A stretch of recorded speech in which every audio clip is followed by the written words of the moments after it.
자, 두 번째 교환 파일이고요. 이제 함수라고 하는 개념에 대해서 얘기를 해볼 거예요.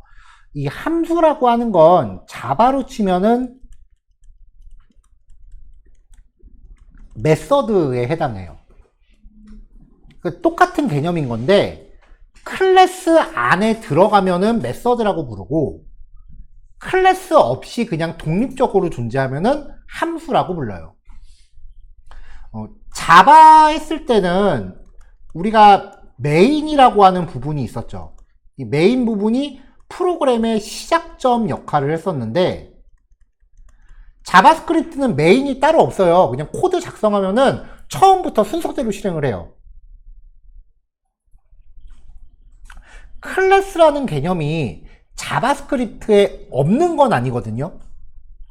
근데 그것도 생긴 지가 얼마 안 돼요. 몇 년 안 돼요. 자바스크립트의 클래스는 몇 년 안 됐기 때문에 사실 자바스크립트를 작성할 때 객체 지향에 대한 그 기법을 구사를 안 해도 코드 작성하는데 1도 문제가 없어요. 심지어는 원래 자바스크립트는 클래스가 없었어요. 그러니까 객체 지향이라는 개념을 적용 안 하고 그냥 작성을 하던 건데 도중에 이제 한 4, 5년 전쯤에 클래스가 생겼단 말이에요.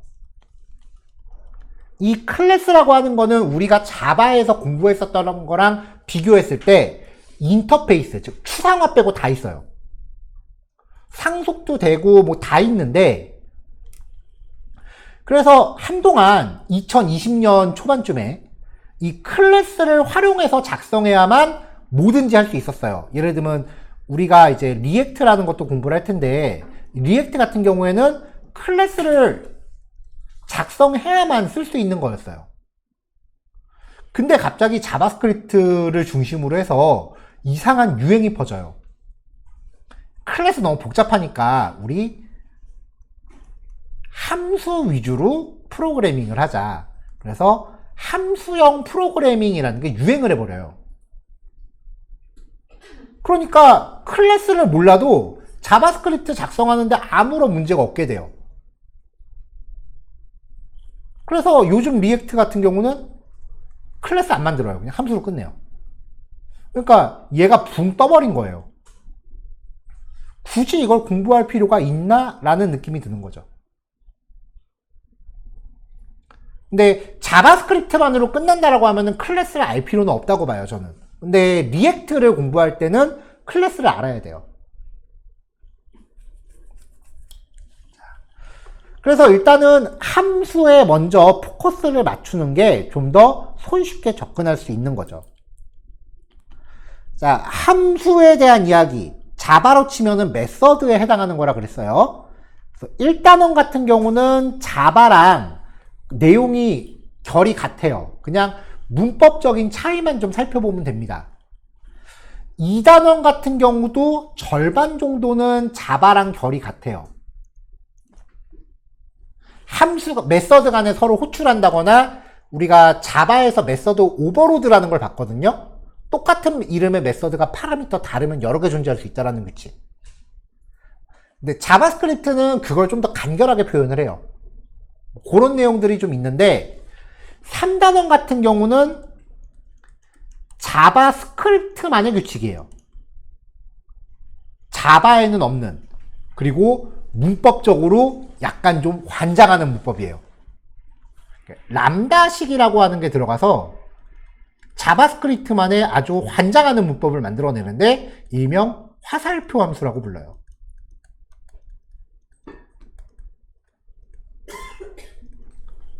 자, 오늘 수업은요, 요 두 번째 교환에서 일단 자바에서 했었던 수준까지만 할 거예요. 솔직히 첫 번째 파일은 크게 어렵지 않았을 거예요. 자, 오늘 수업은 1단원 볼 거고요. 바로 4단원으로 갈 거예요. 이거 코딩 테스트 준비하기라는 거는 그냥 프로그래머스 웹사이트 쓰는 방법이니까 그냥 여러분들 예전 경험대로 사용하시면 돼요. 1단원까지만 이해하면은 이제 코딩 테스트 문제를 자바스크립트 문법으로 이제 다시 할 수 있게 됩니다. 그래서 자바랑은 차이점을 보이는 2, 3단원은 내일 진도로 뺄 거고요. 오늘은 1, 4단원까지 해서 우리 전에 코딩 테스트 했을 때 풀었었던 1차 열 문제를 그대로 자바스크립트 문법으로 다시 하시면 돼요.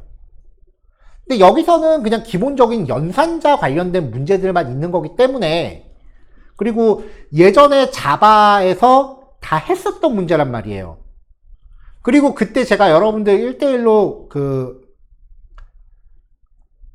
면담을 했을 때 여러분들이 거의 다 공통적으로 하셨던 얘기가 풀이를 보면은 무슨 말인지 알겠어요 라는 거였거든요. 풀이 봐도 무슨 말인지 모르겠어요는 없었어요. 그리고 이미 예전에 풀이를 한 번 더 봤단 말이에요. 똑같은 문제를 또 푸는데 그럼 이번에는 얼마나 풀 수 있는지 한번 각자 점검을 해보세요. 다시 한번 말합니다. 한 달 전에 풀었었던 문제 똑같이 그대로 다시 풀 거예요. 이번에는 풀리는지 안 풀리는지 각자 한번 판단을 해보세요. 제가 분명히 HTML, CSS 할 때 당부했던 게 있어요. 코딩 다시 할 때 앞에 거 다 까먹을 수 있다고. 그거 까먹으면 안 된다고. 각자 자가 점검을 한번 해보실 기회로 삼으시면 될 거예요. 들어갈게요. 자, PPT 교환도 자바에서 봤었던 교환 그대로 복사해 왔습니다. 자, 우리가 수학에서 fx는 2x 플러스 1이라는 걸 이제 함수라고 배우죠. 이때 함수의 이름은 f고요. 요 x가 맥의 변수, 조건값이라고 부르고요. 이 x가 몇이냐에 따라서 정의되어 있는 수식이 여러 번 재사용됩니다. x가 1로 결정되면은 출력은 y가 돼요. 2 곱하기 1을 더하기 1이니까 3이 되죠. f에 1을 주면 2 곱하기 1 더하기 1이니까 결과 3이잖아요. 자, 이런 결과를 얻기 위해서는 f라는 이름의 함수가 이런 규칙으로 미리 정의되어 있어야 된다는 거예요. 자, 이게 함수의 개념이다. 프로그램의 함수도 동일해요. 자, 자바스크립트는 데이터 타입이 없었죠? 그래서 함수를 만들 때 리턴 타입이라는 개념은 없고요. 그냥 무조건 얘하고 펑션입니다. 자바는 똑같은 이름의 함수를 2개 이상 만들 수 없었어요. 근데 얘는 똑같은 이름의 함수를 2개 이상 만들 수 있어요. 대신에 맨 마지막 함수가 유효해요. 앞에 건 다 잊어버려요. 펑션, 함수 이름, 괄호 열고 닫고, 중괄호 연 다음에 여기 연산식 하면 돼요. 자, 이렇게 함수를 만들면은 그 자체로는 아무런 동작을 안 해요. 그래서 만들어 놓은 함수는 반드시 써먹어야 되는데 이거를 함수를 호출한다 라고 하고요. 자바 같은 경우는 항상 메인부터 시작을 해요.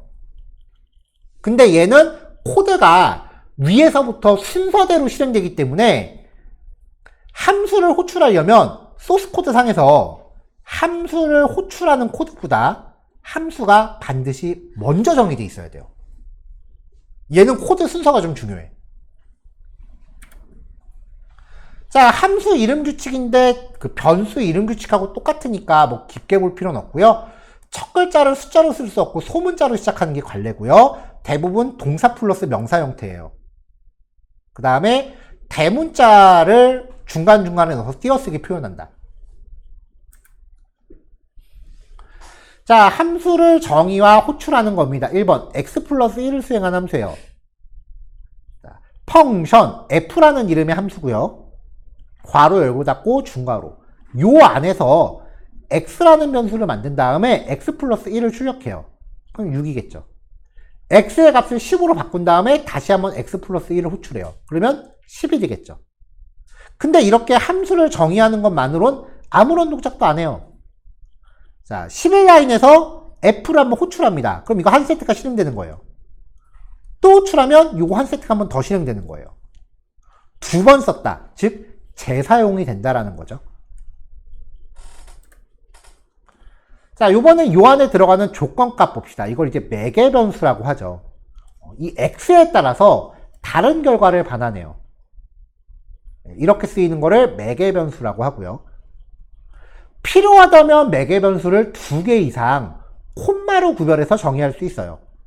그러면 호출할 때 2개의 값을 전달해 줘야 돼요. 자, 그러면은 2 곱하기 2 더하기 3 플러스 1이니까 계산하면은 8이 되겠죠. 자, 자바스크립트 함수도요, 파라미터를 괄호 안에 넣으면 돼요. 데이터 타입의 개념 자체가 없기 때문에 파라미터도 데이터 타입 안 적어요. 그냥 쓰고 싶은 변수 이름만 적으면 돼요. let 키워드도 명시하지 않습니다.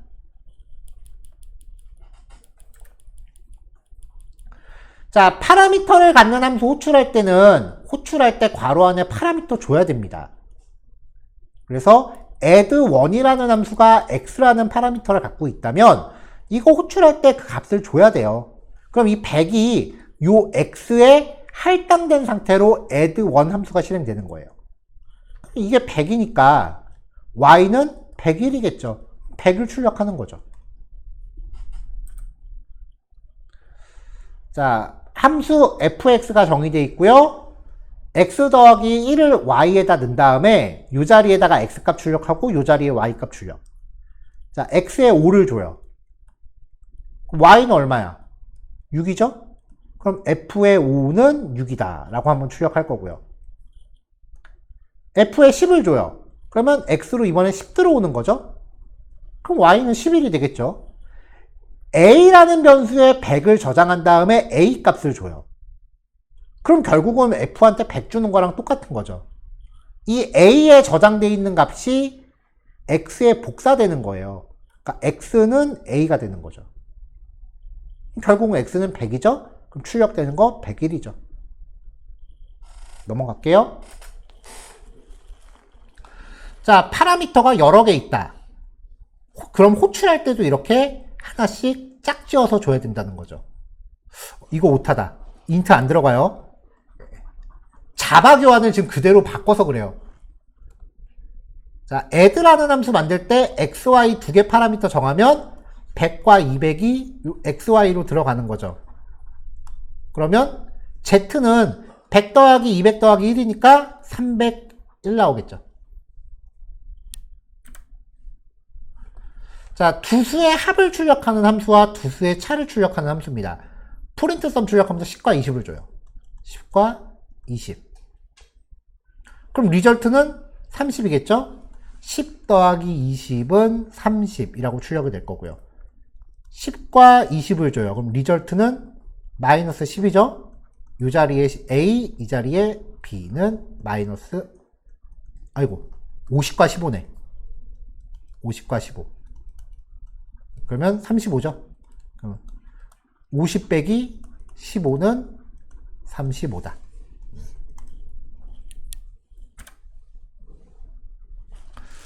자, 이제 리턴.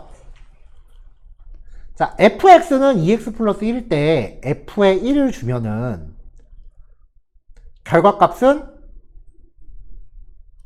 2 곱하기 1 더하기 1이니까 3이잖아요. 이 결과값을 자기가 호출된 자리에다가 갖다 놓는 거예요.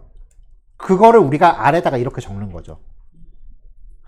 함수가 자신의 수행 결과를 호출된 위치로 반환하는 처리를 return이라고 하고, 이때 반환되는 값을 return 값이라고 합니다. 자바에서는 return 타입을 맨날 앞에다 적어줬는데 얘는 그런 거 없어요. 그냥 항상 펑션이야. return이라는 키워드를 써서 return할 값만 명시해 주시면 돼요. 자, add라는 펑션, 여기도 int 타입 빠져야죠. 100과 200을 줘요. 그러면 더한 결과를 return해요. 그럼 자기가 호출된 위치가 300이 되는 거죠. 그 300을 z에 넣는 거예요.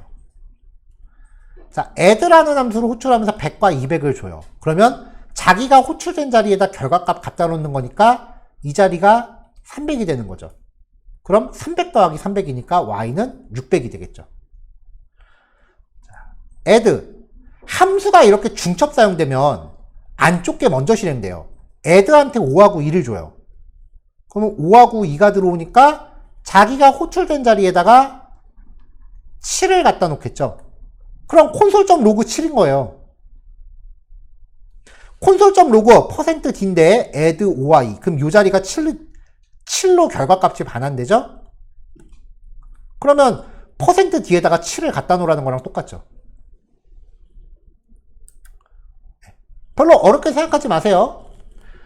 자, return은 함수의 실행을 종료한다라는 의미이기 때문에 프로그램 도중에 return문을 만나면 x하고 y를 받았는데 인트 이거 빼고 생각하세요. return 0이래요. 그럼 여기서 코드가 끝나요. 그러니까 아래부터는 불필요한 코드가 됩니다.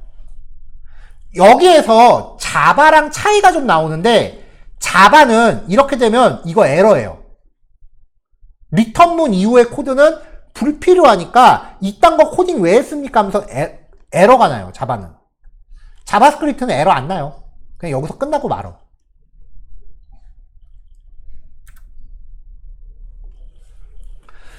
자, getSum은 파라미터 두 개를 더해서 리턴하고요. getDifference는 파라미터 두 개를 빼서 리턴합니다. getSum한테 10과 20을 줘요. 10과 20이 들어가는 거죠. 그러면 10 더하기 20을 리턴하니까 이 자리가 얼마가 된다? 30이 되겠죠? 30을 썸에다 넣으래요. 그러면 %d 30. 덧셈은 10 더하기 20은 30. 뺄셈은 50.3 빼기 15.3이래요. 50.3 빼기 15.3이래요. 자, 이거 둘 다 실수죠? 그러면 자바였으면 A에서 B 빼면 35.0이 나와요. 근데 자바스크립트는 정수하고 실수를 구별 안 해요. 그냥 35예요. 그래서 35가 떨어져요.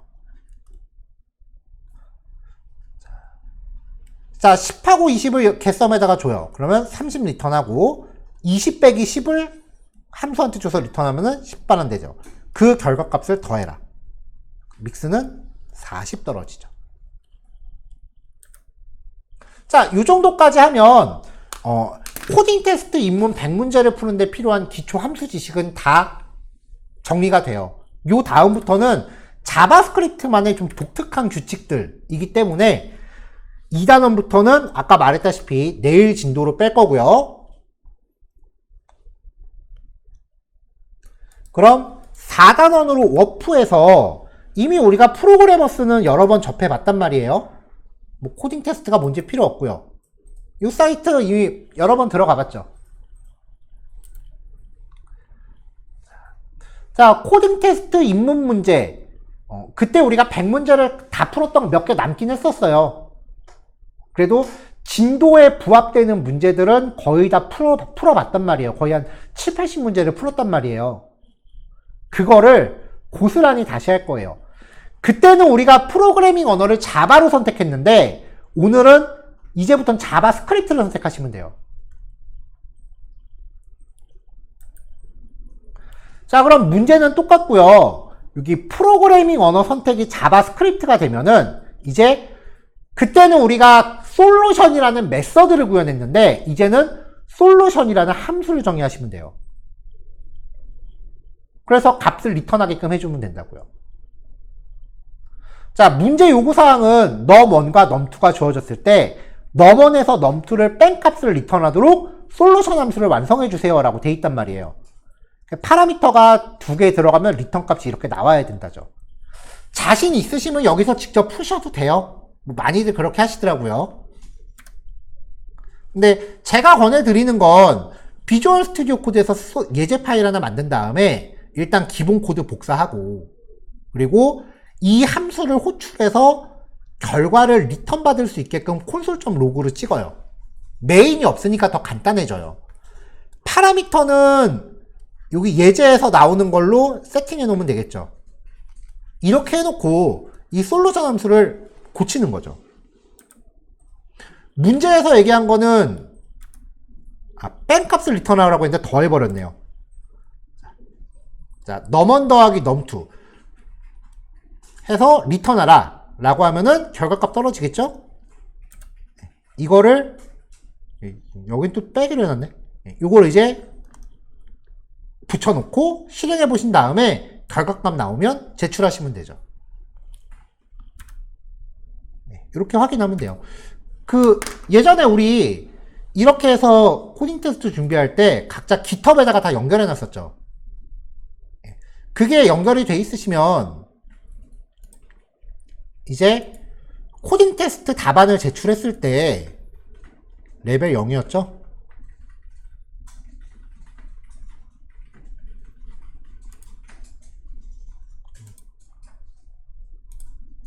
네, 이런 식으로 프로그래밍 언어별로 이제 따로따로 저장이 될 거예요.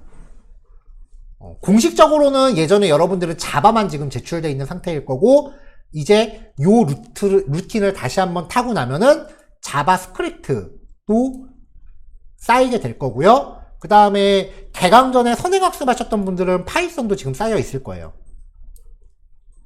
종강하기 한 달 전쯤 되면 이제 고언어도 쌓이게 될 거예요. 근데 프로그래밍 언어들이 대충 비슷해요. 자바만 유독 많이 복잡한 거고, 이게 파이썬.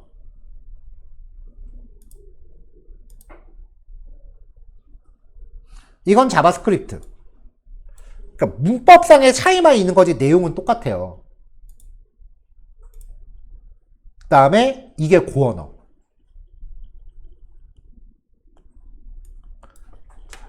자, 고언어 같은 경우는 펑션 키워드가 펑크로 바꾸고요. 파라미터 만들 때 데이터 타입을 뒤에 적어요. 얘는 데이터 타입이 있어요. 리턴 타입은 뒤에 적어요.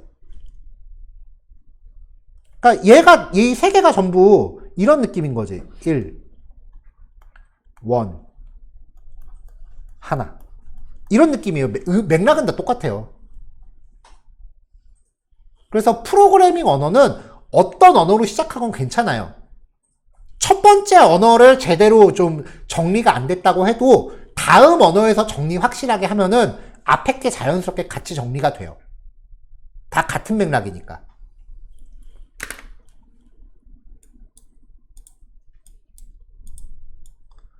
자, 요렇게 해서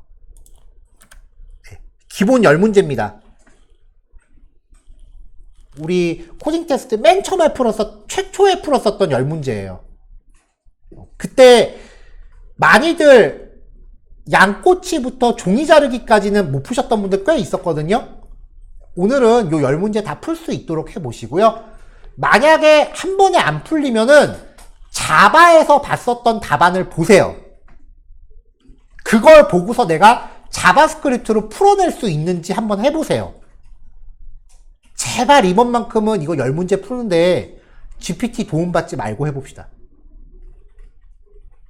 GPT 물어보는 거는 문제집 풀 때 답안지 바로 보는 거랑 똑같아요.